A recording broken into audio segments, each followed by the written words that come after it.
두 번째 시간은 잠언 22장 6절 15절을 통해서 성경을 통해 본 자녀 교육의 오해와 진실이란 제목으로 하나님 말씀 같이 나누겠습니다. 두 번째 시간에는 이렇게 자녀들을 교육하는 데 있어서요, 좀 의견이 많이 이렇게 갈리는 부분들이 있어요. 그래서 오늘 두 가지 정도 보려고 하는데, 첫 번째가 뭐냐면 체벌이에요. 체벌. 이제 교육계 안에서도 체벌을 해야 된다, 하면 안 된다. 같은 성경을 쓰고 있는 교회 안에서도 체벌을 해야 된다, 하지 말아야 된다, 나눠져요. 여러분, 유명 학자, 유명 목사, 누가 이야기하건 간에 상관없이 우리의 기준은 뭐예요? 하나님 말씀이죠.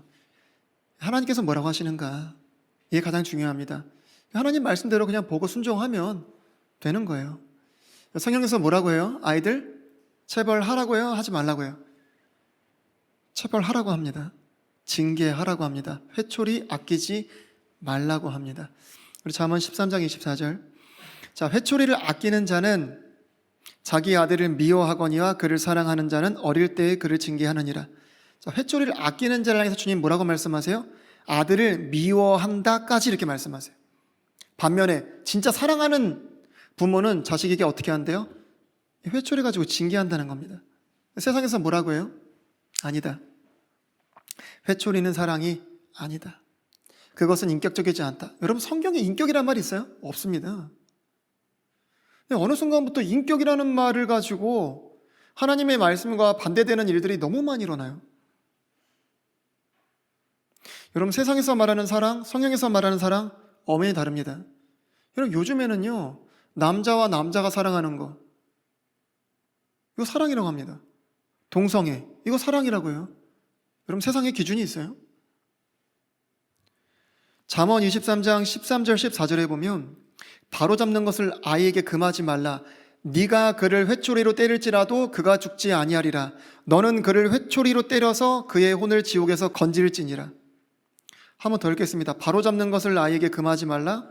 네가 그를 회초리로 때릴지라도 그가 죽지 아니하리라. 너는 그를 회초리로 때려서 그의 혼을 지옥에서 건질지니라. 여러분, 지금 이 말씀에서 핵심은 회초리로 때릴지라도 죽지 않는다가 아니에요. 네, 그의 혼을 지옥에서 건질지니라. 이거 뒤집어서 말하면 뭐예요? 내가 회초리를 대지 않아서, 바로잡는 것을 아이에게 하지 않아서 내버려 두면, 내버려 두는 곳이 어디라는 거예요? 지옥. 그러니까 내가 아이를 어릴 때에 회초리를 들어 바로잡지 않으면 그 아이를 마치 지옥에 내버려 두는 것과 같다라는 거예요. 이거는 좀 전에 우리가 읽었던 미워하는 정도에서 한 단계 더, 한 단계, 두 단계, 세 단계 더 높은 단계죠. 지옥에 버려두는 것 같다. 사랑하지 않는 정도가 아니에요, 이건. 여러분, 아무리 미워하는 사람도요, 지옥 가는 거 원하지 않습니다. 아무리 싫어하는 사람이라도 그가 천국 가기를 원하지 지옥 가는 거 원하는 사람 아무도 없어요. 근데 아이들을 우리가 바로잡지 않고 회초리를 들지 않는다? 지옥에 버려두는 것과 같다는 거죠. 그러나 세상의 이야기예요. 회초리를 들지 않고 징계하지도 하지 않고 좋은 말 같은 거 이렇게 해주면서 아이들의 자존감, 자존심 높여주면서 잘한다, 잘한다 이렇게 하면, 특히 인격적으로 대할 때 아이들은 더 잘 자란다 이렇게 이야기해요. 그러면서 자신들의 열매, 사례들을 제시해요. 여러분, 그러나 제가 그런 사례들을 무시하는 게 아니에요. 부정하는 게 아닙니다. 있어요. 근데 반대로 체벌을 통해서 변화되고 새로운 인생을 살게 된 사례도 굉장히 많습니다. 여러분, 성경에는요, 선한 왕 밑에 악한 아들이 태어나요. 대표적으로 누가 있죠? 히스기야 아시죠? 히스기야 굉장히 선한 왕이죠. 그의 아들이 누구예요? 므낫세, 가장 악한 왕. 55년 동안 통치한 가장 악한 왕이 태어났어요. 여러분, 요시야 아시죠? 요시야 얼마나 착한 선한 왕이에요. 아버지가 누군지 아세요? 아몬이에요. 아몬. 그러니까 악한 왕 밑에서 선한 아들이 나올 수 있고, 선한 왕 밑에서 악한 아들도 나올 수 있다는 거예요. 근데 제가 분명히 말씀드릴게요. 호된 체벌이 필요한 아이들이 분명히 있습니다. 근데 반면에 호된 체벌이 필요 없는 아이들도 분명히 있어요. 그런 아이들을 양육하고 계신 부모님 손 한번 들어보시면 그런 부모님들 정말 감사하게 생각해야 됩니다. 정말 감사하게 생각하셔야 돼요. 예. 그러니까 제가 지금 말씀드린 게 뭐냐면 세상에서 말하듯 아니야, 회초리 아니야, 징계 아니야, 인격적으로 대해야 돼, 좋은 말들 해야 돼, 그렇게 하면 아이들이 더 잘 자라, 그런 게 아니라는 거예요. 회초리나 징계가 필요 없는 아이들이 분명 있다는 겁니다. 그런 아이들은 충분히 어느 정도 교육을 통해서도 잘 자라요. 예, 충분히 잘 자랍니다.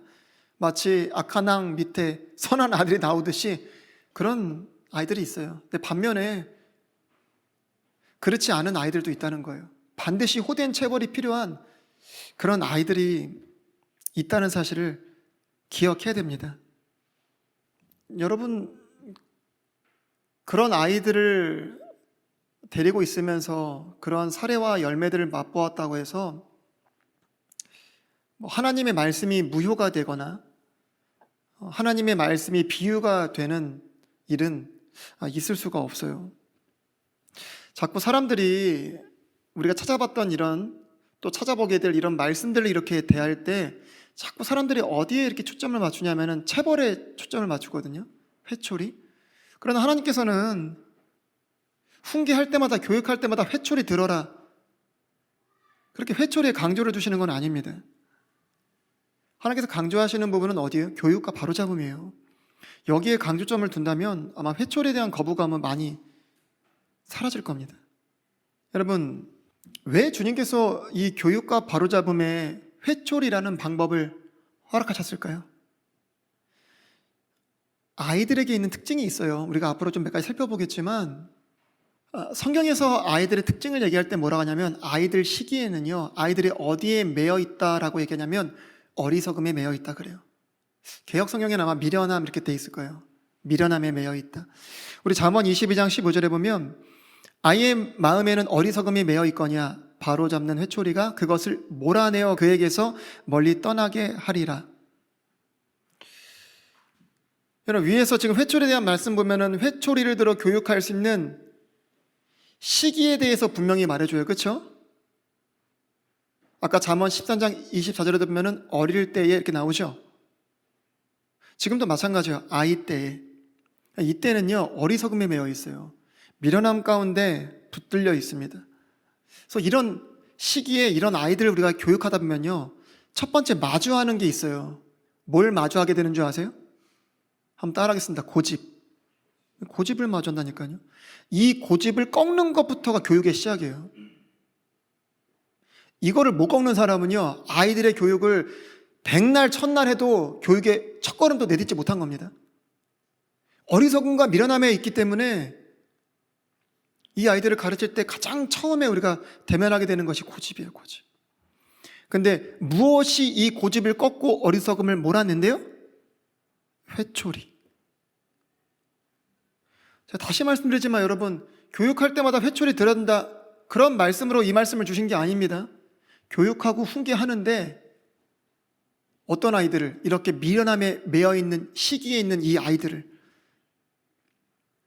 그래서 교육하고 훈계하고 타일러도 끝까지 고집을 부리고 불순종하면 반드시 뭐가 따라야 된다는 얘기예요? 회초리. 회초리가 절대적으로 필요하다는 겁니다. 이게 주님의 방법이에요. 여러분, 주님께서 다윗에게 다윗의 자손들에 대해서 얘기하실 때 뭐라고 말씀하시냐면 사무엘하 7장 14절에 보면 나는 그의 아버지가 되고 그는 내 아들이 되리니 만일 그가 불법을 행하면 내가 사람들의 막대기와 사람들의 자녀들의 채찍으로 그를 징계하리라. 사람의 막대기와 인생 채찍. 아이들에게 드는 회초리에 비하면 여러분 엄청난 거죠. 이건 우리가 아이들 회초리 얘기하는데 진짜로 이렇게 주님이 말씀하셨던, 다윗의 자손들에게 말씀하셨던 정말 사람 막대기와 인생 채찍, 아무것도 아닙니다. 여러분 제대로 교육받지 못해가지고 사회에 나가서 남은 인생 동안에 사람 막대기와 인생 채찍으로 고통하는 삶을 산다고 한번 생각해 보세요. 요즘 우리 야곱 보고 있잖아요. 야곱. 그렇죠? 사람 막대기와 인생 채찍. 이게 얼마나 무서운지 알아야 됩니다. 여러분, 부모 손에서 맞는 회초리는 귀여운 거예요, 여러분. 귀여운 거. 사실 이거를 체벌로 보기는 어렵지만 바울에게 주신 사탄의 가시 있죠. 이거를 생각하면 조금 더 쉽게 이해하고 받아들일 수가 있죠.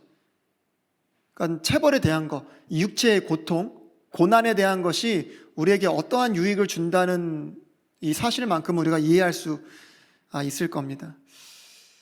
여러분, 이 어리석음에 매여 있는 아이들의 시기는 굉장히 중요해요.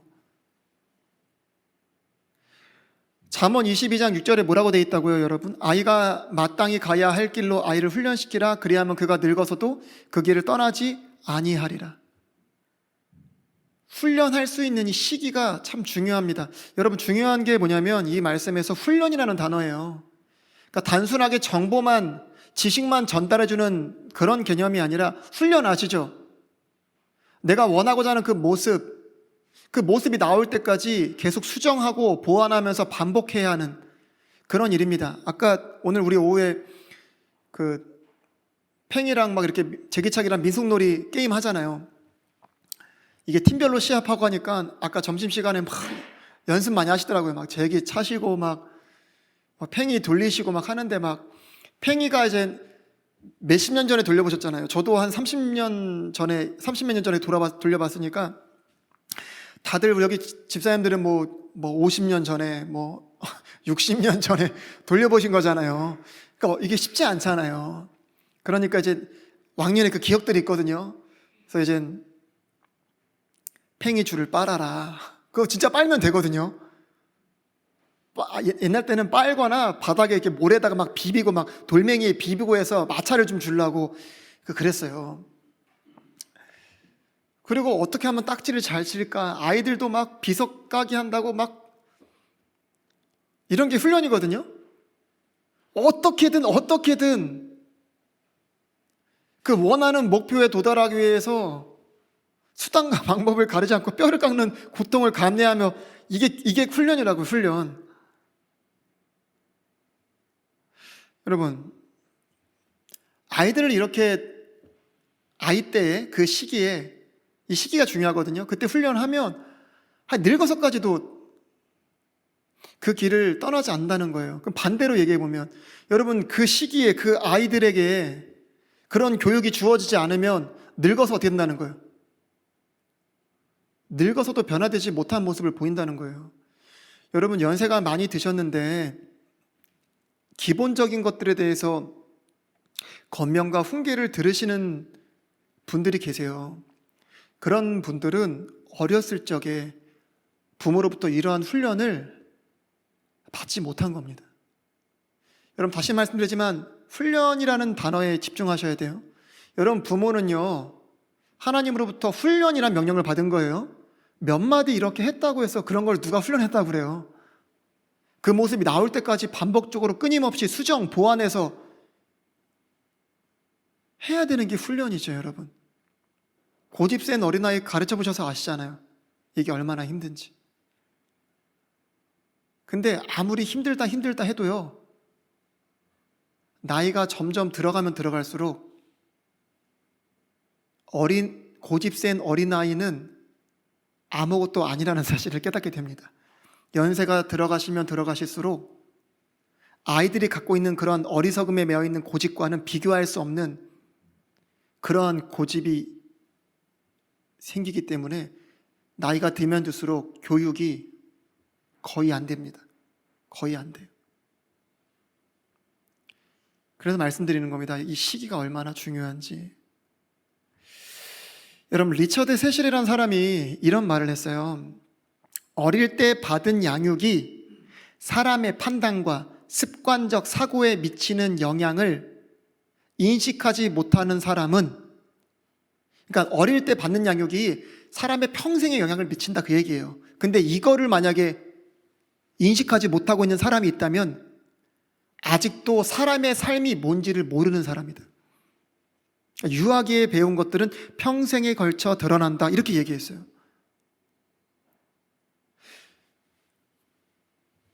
여러분, 하나님이 이 고집스러운 아이들을 저희에게 던져주시면서요, 얼마나 큰 능력과 은혜를 주신지 몰라요. 여러분, 아이들이요, 스폰지처럼 다 빨아들이거든요. 진짜 다 빨아들여요. 저희 가정 예배 드릴 때 이 말씀을 한 적이 있거든요. 두세 사람이 내 이름으로 모인 그곳에 나도 함께 있다. 그래서 무소부재하신 하나님, 하나님의 편재성, 어디든 다 계시다는 거. 그래서 혼자 있을 때는 내가 혼자 있는 게 아니라 하나님과 나와 단 둘이 있다라는 사실을, 이런 거를 이제 교육했는데, 그러고 나서 이제 그 다음날 여기 G7 마트를 갔어요. 근데 저랑 주영이랑 장난을 치다가 제가 이제 주영이한테 이제 막 좀 그런 말을 했더니 주혜가, 아빠, 하나님이 듣고 계셔. 그렇지. 그래, 아빠가 잘못했다. 그리고 또 집에서 뭐만 하면은, 아빠, 하나님이 여기 함께 계셔. 하여튼 집에서 뭐만 하면, 아빠, 하나님이 지금 여기 함께 계시고 보고 계셔. 알았다. 그러니까 아이들은 스폰지처럼 빨아들이는 거예요. 그냥 스폰지처럼 빨아들이는 거예요. 저희 집은 식사 기도를 항상 해요. 그래서 주의 선임관이 늘 저희한테 얘기합니다. 식사 기도. 이게 까먹잖아요. 식사 기도. 그래요. 로봇처럼. 그러니까 아이들은 한번 이렇게 들으면 막 스폰지처럼 빨아들이는 거예요. 이거를 막 꽉꽉 쥐어 짜기 전까지는 그 물이 흘러나오지 않잖아요. 뭐 정신적인 충격을 받아가지고 정신을 놔버리는 일이 아닌 이상은 아이들은 평생 가는 거예요, 이게. 여러분. 근데 이 교육을 주님께서 부모에게 맡기실 때 아이들의 상태를 이런 상태로 만들어 주신 거예요. 그리고 아이들이요, 이 시기에는 막 어리석음과 그런 고집도 있지만 부모에 대한 신뢰도가 엄청 높아요. 그리고 부모에 대한 의존도가 엄청 높아요. 그러니까 부모 말이면 그냥 하나님 말씀처럼 받아들여진단 말이에요. 그리고 부모를 의지하는 정도가 하나님을 의지하는 정도처럼 크단 말이에요. 제가 뭘 말씀드리려는지 알겠죠?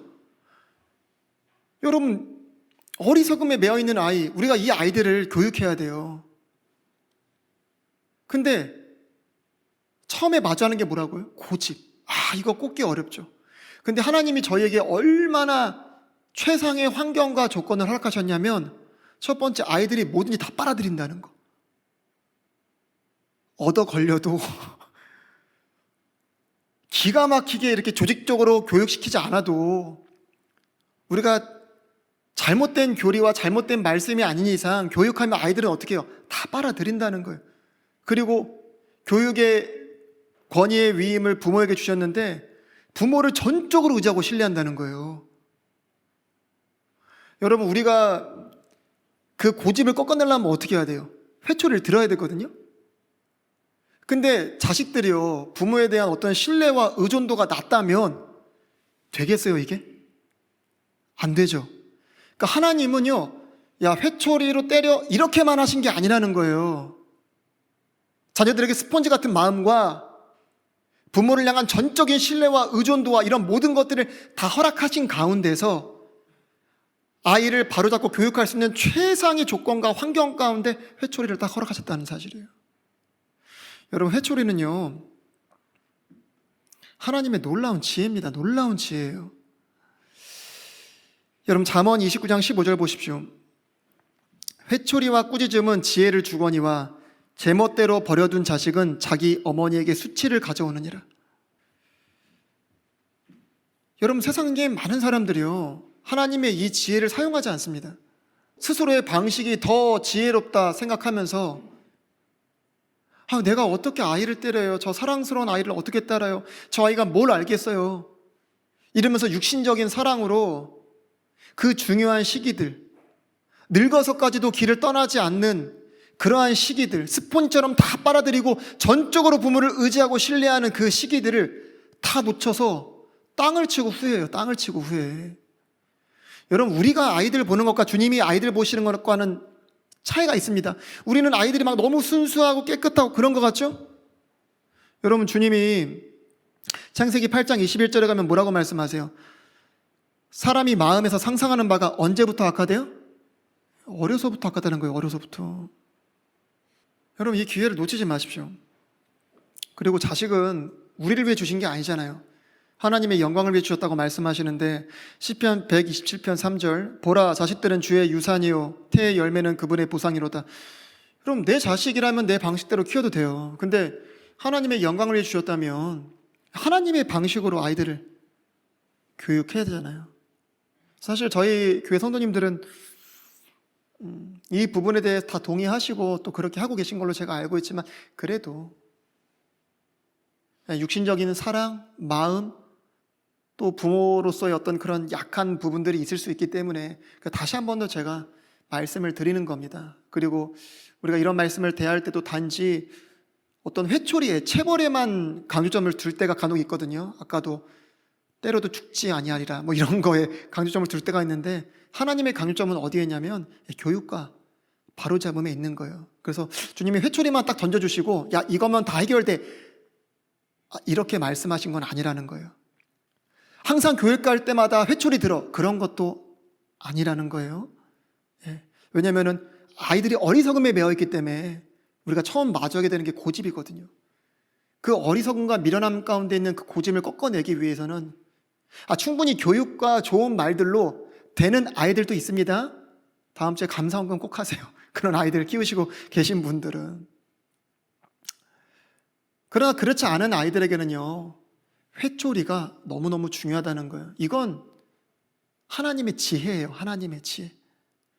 그리고 회초리로 인해서 부모와 자식 간의 그런 관계와 그런 어려움들을 겪지 않도록 또 교육의 효과가 좋을 수 있도록 하나님이 아이에게는 스폰지와 같은 그런 마음, 또 부모의 관계 속에서는 전적인 신뢰와 의존적 관계로서 이 모든 조건을 다 허락해 주신 거예요. 여러분, 이렇게 주님이 밥상 다 차려주셨는데 이거 떠먹기만 하면 되는데 이 시기와 기회를 놓치면 되겠어요? 안 되죠. 그리고 또 한 가지 살펴보려고 하는 게 뭐냐면 친구 같은 부모예요. 제가 싫어하는 말 중에 하나입니다. 친구 같은 부모. 그러니까 요즘 한참 세상에서 말하는 것이 체벌하지 말자 그런 것이고 또 한 가지가 뭐냐면 친구 같은 부모가 되라 라는 거예요. 여러분, 친구 같은 부모 좋은 부모죠? 여러분, 우리가 위에서 살펴봤는데 부모가 뭐 해야 되는 사람들이에요? 아이들 교육하고 바로잡고 징계하고 훈육해야 되는 사람들이에요. 그렇죠? 근데 부모가 친구 같아진다. 친구 같은 부모가 그런 거를 나에게 행하려고 한다. 여러분 어떻게 받아들이시겠어요? 여러분, 성경이 분명히 이야기합니다. 디모데전서 3장 4절 자기 집을 잘 다스려서 자기 자녀들을 모든 위엄으로 복종시키는 자라야 할 것이며 디도서 1장 6절 어떤 사람이 책망받을 것이 없고 한 아내의 남편이며 방탕하거나 제멋대로 한다는 비난을 받지 아니하는 신실한 자녀들을 두었으면 임명하라.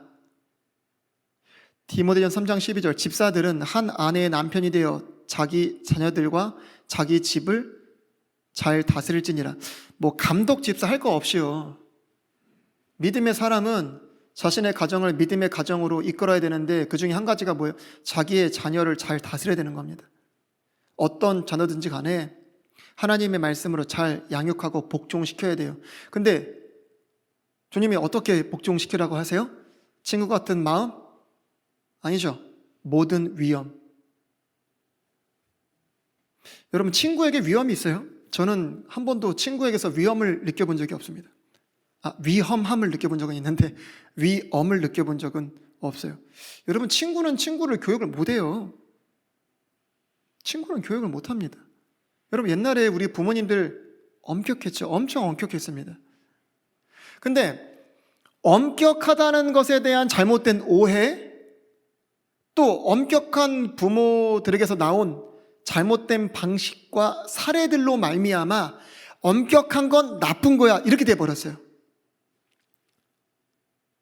또 반대로 친구 같은 것은 좋은 거야. 이렇게 돼버린 겁니다. 항상 세상은 극단적으로 흘러가니까요. 여러분, 아이들은요, 어렸을 때 부모들을 통해서 기본적인 예의라는 것을 배우게 됩니다. 그래서 부모들한테 하는 행동을 밖에 나가서 다른 사람들한테 하게 돼요. 근데 그거를 배워야 될 부모가 어른으로서, 부모로서의 위치와 자리에 있지 아니하면요, 친구와 같은 자리에 있다 보면 아이들은요, 어른에 대한 개념을 상실해버려요. 그러면 이 아이들이 반드시 어른, 부모에게 갖춰야 될 예를 배우지 못하게 되는 겁니다. 여러분, 부모와 어른이 그 자리에 있어야만 아이들이 뭘 느낄 수 있어요? 아, 저들은 어른이고 부모고 나는 아이야를 느낄 수 있는데, 같은 친구면은 아이라는 게 뭔지, 어른이라는 게 뭔지를 못 배운다 이 말입니다. 여러분, 예전에는요, 우리 부모님들이 물론 잘못된 방식과 그런 열매들도 있긴 있었지만 부모님들이 부모님들로서의 자리를 지켜주셨기 때문에 우리 부모님이 아니더라도 다른 어른들이 우리에게 어떠한 말과 권면과 훈계를 하실 때에 그에 합당한 행동들을 아이들이 했어요. 예의 있게 행동했고. 요즘 아이들 보세요. 어른이 없어요. 인사 안 합니다. 우리 교회 아이들 인사하는 사람은 하고 아는 사람은 안 해요. 아이들 중에도. 잘하는 아이는 잘하고 잘 안 하는 아이는 잘 안 합니다. 그나마 이것도 얘기해서 잘하게 된 거예요. 그나마. 요즘 부모들 사이에 은근히 아이들한테 인기를 얻기를 원하고 친구 같은 어떤 좋은 아빠로서의 평가를 받기 원하는 이상한 부모님들이 계신데 중요한 거 놓치고 있는 겁니다, 여러분. 여러분, 아이들에게요, 인사를 가르치세요. 학교 갈 때, 학교 갔다 올 때. 그러니까 저희 집 애들한테도 제가 학교 갈 때, 갔다 올 때, 이럴 때도 은근히 이렇게 시키는데 은근히 편하게 대하고 하다 보니까 잘 안 할 때가 많습니다. 그리고 제가 얼마 전에도 그 얘기 한번 했는데 저희 집 애들도 제가 엄하게 할 때는 엄청 엄하게 하는데 편하게 할 때는 편하게 하니까 이름을 부르는 거예요. 서석법, 정혜인. 이렇게 무섭게 하진 않는데 좀 애교스럽게 서석법, 야 정혜인. 처음에는 조금 그냥 한번 하고 말려다 싶어서 그냥 봐줬는데 제가 몇 번 정색하고 얘기했습니다. 내가 네 친구야? 그래서 어느 정도 선을 긋고 하니까 요즘에 조심하고 잘 안 해요. 여러분, 식사할 때 어느 때든지 이러한 예의들을 가르쳐야 됩니다. 여러분, 아이들의 이런 모습이 어디서 나왔어요? 친구들과 같은 부모랑 함께 살면서 이러한 예의를 제대로 배우지 못한 거예요. 부모에게 하는 행동이 밖에서 똑같이 나온다니까요. 여러분, 인사 같은 기본 예절뿐만이 아니에요. 이런 환경 가운데 자란 아이들은요, 자신에게 무엇을 시키는 거, 자기가 하기 싫은데 하기 싫은 거를 억지로 시키려고 할 때 굉장히 거부감을 표출합니다. 왜냐하면 부모 같은 경우는 하기 싫은 것도 억지로 시키거든요. 근데 친구 같은 부모는요, 하기 싫은 건 잘 안 시켜요. 좋게 하거든요. 그러니까 아이들이요, 하기 싫은 거는요 안 해요. 요즘 학교에서요, 아이들한테 자, 우리 이거 해볼까? 그러면 옛날 때 같았으면 네 선생님 하고 이렇게 하는 거예요. 옛날에는. 왜? 어른이 말씀하시니까, 선생님이 말씀하시니까.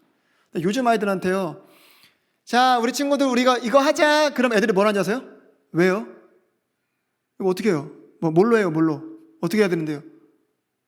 하기 싫다는 거를 여러 가지로 표출하는 겁니다. 애들이 그렇게. 단번에 얘가 없다는 거예요. 지금 현장 가운데 있는 교사들이 하는 얘기예요. 책상에, 걸상에 앉아있지를 잘 못한대요. 그리고 잘못된 것들을 지적하는 것을 견디지를 못한대요, 아이들이. 왜? 친구가 뭐라고 하면 견디지 못하잖아요. 그러니까 친구같이 지내는 부자가 정이 있다, 이렇게 얘기를 사람들이 한다고 하는데, 여러분, 옛말에 무슨 말이 있습니까? 여러분, 엄한 부모 밑에도 정이 있죠? 옛말에 매 끝에 정나고 효자 난다. 사실 저는 이 말은 들어보지 못한 말인데, 이건 아마 저희 이제 어머니 세대 이렇게 좀 더 그런 것 같아요. 제가 들은 거는 뭐 그런 거죠. 매가 약이다. 여러분, 엄부 밑에 효자나고 엄모 밑에 효녀난다. 옛날 말이죠, 여러분. 이런 거 옛날 무식한 사람들이 했던 그런 소리죠. 여러분, 이런 말이 하나님의 진리는 아니죠, 그렇죠? 근데 하나님의 원리 가운데 세워졌던 저는 좋은 기준들이라 생각이 돼요. 근데 이런 게 시대가 악해지고 부패하면서 이런 것들이 다 무너져 가고 있다, 변질되어져 가고 있다, 좀 아쉬워요, 여러분. 여러분, 이런 시대의 변화에 따라서 하나님의 말씀을 뭐 옛날 사람들의 어리석음처럼 그렇게 대하는 일이 없어야 됩니다. 하나님의 말씀을 비유로 치부해버리는, 상황에 맞게 재해석하는 이런 일들 없어야 돼요. 여러분, 진짜 하나님의 말씀을 하나님의 말씀으로 믿고 순종하면요, 이런 세상의 변화와 시끄러운 소리 가운데 흔들리거나 요동칠, 오해할 일 없어요. 여러분, 아이들한테는 친구가 좋을 수 있죠, 엄한 부모보다는.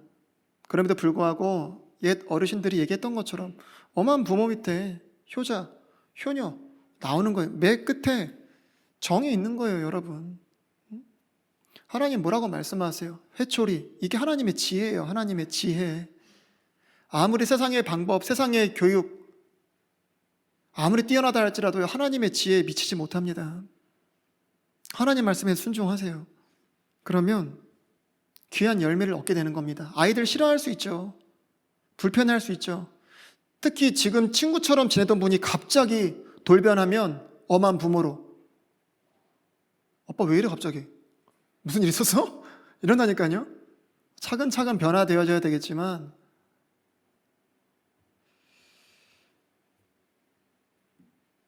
여러분, 히브리서 11장 11절에 보면 이제 어떠한 징계도 그 당시에는 기쁘게 보이지 아니하고 슬프게 보이나 그럼에도 불구하고 나중에는 그것으로 말미암아 단련된 자들에게 그것이 의의 화평의 열매를 맺느니라. 힘들 수 있어요. 근데 나중에 열매를 맺을 때 되면 아이들도 부모들도 모두 기쁨 가운데 감사하게 될 날이 올 겁니다. 제가 몇 가지 주의사항만 좀 더 알려드릴게요. 아이들 교육할 때 위에서 살펴봤던 이러한 모습들, 이러한 기준들, 방법들 참 중요하거든요. 더불어 무엇이 중요하냐면 우리가 항상 성령 안에서 행해야 된다는 거예요. 성령 안에서 성령의 열매로 부드러움과 온유함을 가지고 아이들에게 교육해야 됩니다. 그렇기 때문에 회초리를 드는 가운데서도 아이들과 허물 없는 관계, 또 소통이 되고 또 이런 사랑의 관계가 유지될 수 있는 이유가 여기에 있는 거예요. 그 또 한 가지는 성령 안에서 기도하셔야 돼요. 우리 힘으로 안 되거든요, 진짜. 우리가 할 수 있는 최선을 다해야 되지만 그렇다고 해서 다 똑같은 열매가 맺혀지는 거 아니거든요. 성령 안에서 간절하게 기도하십시오. 이러한 하나님의 명령에 순종해서 또 기도할 때 주님이 일하시는 거거든요. 그리고 어떤 사람이 이런 얘기를 하더라고요. 아이들의 이해력은 주둥아리가 좁고 목이 긴 병과 같다. 그러니까 여러분, 입구가 조그마고 목이 가느다란 이러한 병에다가 물을 담을 때 어떻게 담아야 돼요? 조금씩 오랜 시간 동안 담아야 다 담겨지잖아요. 빨리 담고 싶다고 막 콸콸콸 쏟아 놓으면 다 물이 들어가지도 않고 다 넘쳐나거든요. 아이들의 이해력이 그렇다는 거예요. 그래서 아이들을 교육할 때 정말 중요한 것 중에 한 가지가 뭐예요? 과유불급이에요. 너무 넘치게 하면 안 되고 천천히 조금씩 하되 꾸준하게 인내를 가지고 해야 된다는 거예요. 아이들 교육해 보신 분들 다 동감하실 거예요. 얼마나 힘들고 어려워서 중간중간에 포기하고 싶은지 정말. 그런데 해야 되거든요. 정말 인내를 가지고 해야 돼요, 여러분. 제가 다시 말씀드리지만 아이들의 그 시기가 굉장히 짧아요. 같이 무언가를 공유하고 교육하고 또 스폰처럼 빨아들이고 부모를 의지하고 진짜 짧습니다. 진짜 짧아요, 여러분. 조금만 더 참으세요. 조금 더 참고.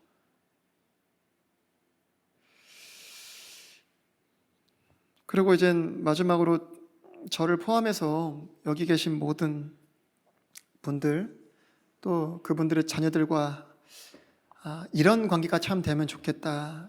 누구냐면 아브라함과 이삭의 관계예요. 아브라함이 하나님의 이렇게 명령을 받아서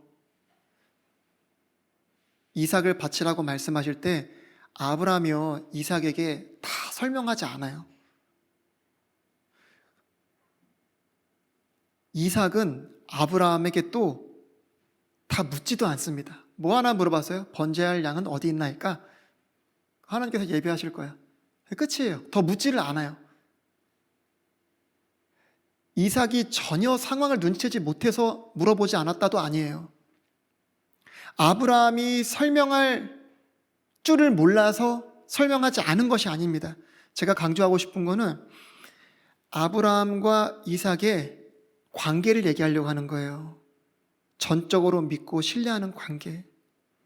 하나님의 명령을 수행함에 있어서 이 아이를 하나님 앞에 드리는 이런 교육의 현장 가운데 이러한 신뢰함과 관계는 너무너무 중요한 거예요. 그러면 부모가 다 설명하지 않아도 또 아이도 다 물어보지 않아도요. 어떻게 해요? 하나님의 그 명령과 말씀에 순종하면 되거든요. 그래서 결국에는 아브라함과 이삭이 다 말하지 않고도 다 물어보지도 않고도 어떻게 해요? 하나님 명령에 순종함으로 각자가 어떻게 됐습니까? 하나님으로부터 놀라운 인정과 복을 받았어요. 그래서 저도 저희 아이들과 아브라함과 이삭과 같은 그런 관계가 됐으면 좋겠고 여기 계신 분들도 그렇게 아브라함과 이삭과 같은 그런 관계가 되어졌으면 좋겠어요. 그래서 여러분들이 아이들을 하나님 앞에 이렇게 드리려고 할 때에 하나님이 그거를 기쁘게 받으시고 정말 인정하실 수 있는, 축복하실 수 있는 그러한 은혜가 넘치는 가정들이 다 되셨으면 좋겠습니다.